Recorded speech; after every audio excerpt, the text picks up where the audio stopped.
Hello friends, Farzana from G and R. मैंने जैसे अभी अपने लास्ट सब टॉपिक आपको कराया था, कंटेम्प्रेरी मेरा लास्ट टॉपिक था वैदिक काल। तो वो अभी कुछ रिमेनिंग उसका पार्ट है, तो उसका जो नेक्स्ट टॉपिक था अनुशासन, जिसे आज हम कंटिन्यू करते हैं। तो वैदिक काल में जो अनुशासन था, उसमें अनुशासन थोड़ा टिपिकल था। अनुशासन जो सिखाया जाता बच्चों को, वो था, बताया जाता था शिक्षक को यानी स्टूडेंट्स को, गाय को ना मारना, झूठ ना बोलना, चुगली ना करना, नशीली पदार्थों का सेवन नहीं करना, सत्य, अहिंसा, आस्ते, क्रोध, मौन, लोभ से दूर रहना। गुरुओं के जो ऑर्डर होते थे, जो टीचर्स के जो ऑर्डर्स थे, उनको उनको फॉलो करना, यानी गुरुओं के आदेश का पालन और नियमों का पालन ही अनुशासन हो। ये था उस समय का अनुशासन। फिर था गुरु, यानी जो रिलेशन था, यानी गुरु के जो जो टीचर्स थे, जो शिक्षक थे, वो उनका क्या था, उनका वर्क क्या था। तो स्टूडेंट्स के लिए शिष्यों के आवास, शिष्यों के लिए आवास की व्यवस्था, भोजन, वस्त्र, इन सब की व्यवस्था करना टीचर्स का ही वर्क था, जिन्हें गुरु कहा जाता था वैदिक काल में। नित्य डेली रूटीन में अपनी जो है वार्षिक पूजा करना, हवन करना, व्यायाम करना और स्टडी, अध्ययन करना। शाम से पहले भोजन करना, उस समय में होता था शाम से पहले ही रात्रि का भोजन किया जाता था। अब शिक्षार्थी की बात की जाए तो शिक्षार्थी क्या थे, यानी शिष्य है। तो गुरु के लिए घर की व्यवस्था करना, गृह गृह की व्यवस्था करना, गुरुओं के जागने से पहले शिष्यों का उठ जाना, रात में गुरु सेवा, तत्पश्चात विश्राम, यानी जब रात होती थी तो पहले गुरुओं की सेवा की जाती थी, यानी उनके पैर दबाना, उनको उनका अरेंजमेंट करना, बेड अरेंज करना।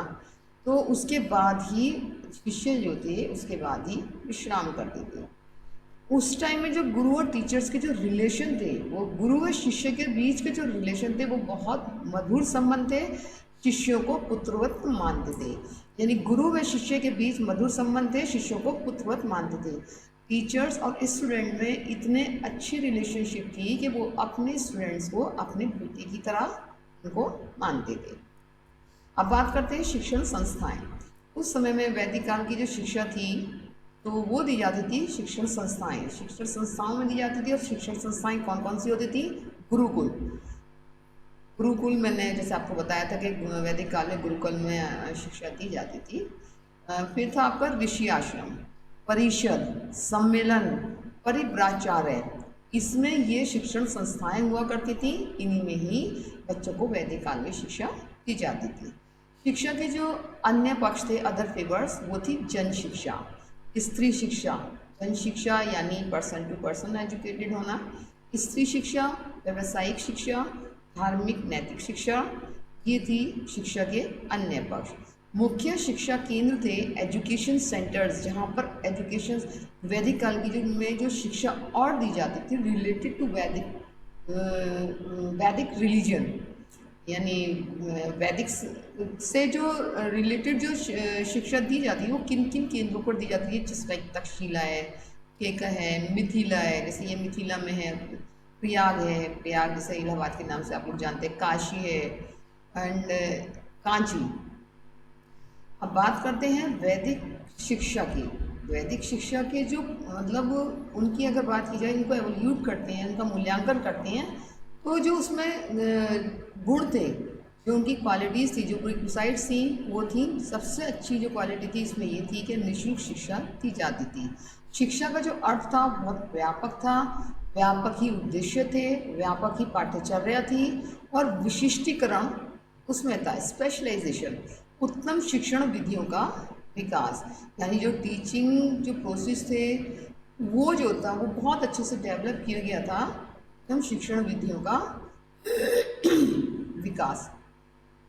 वैदिक शिक्षा प्रणाली में जहाँ की अगर सीमाओं की बात की जाए, तो उसमें कुछ दोष भी थे। इस प्रणाली में दोष ये थे कि रटने पर बल दिया जाना, इसको जो है रिपीटिंग वर्ड यानी लर्न बाय हार्ट, इसको एम्फेसिस किया जाता था। जन शिक्षा का अभाव था, जन शिक्षा नहीं थी। स्त्री शिक्षा का अभाव था। जन शिक्षा अभाव से तात्पर्य, जैसे कि मैंने आपको ऊपर बताया था कि शिक्षा शूद्र जो थे उनको अलग रखा गया था, उनको शिक्षा से वंचित किया गया था, यानी उनको शिक्षा नहीं दी जाती थी। तो अगर एक कैटेगरी को शिक्षा नहीं दी जा रही है तो इसका मतलब कहीं ना कहीं वो अशिक्षित हैं। अशिक्षित हैं तो वो जन शिक्षा का अभाव है। तो ये इसमें एक बड़ा दोष रहा। स्त्री शिक्षा की कोई व्यवस्था इसमें नहीं की गई। अनुशासन जो था वो बहुत कठोर था। अव्यवस्थित पाठ्यचर्या, जो सिलेबस था वो बहुत अव्यवस्थित था। धार्मिक नैतिक शिक्षा पर बल, सबसे ज़्यादा जो था वो धार्मिक नैतिक शिक्षा पर इसमें बल दिया जाता था।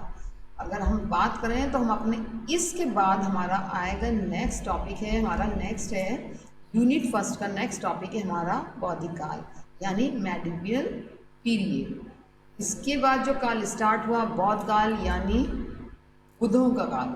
तो उसके लिए हम आपको डिस्कस करते हैं अपने नेक्स्ट लेक्चर में। ओके, जब तक के लिए थैंक यू सो मच।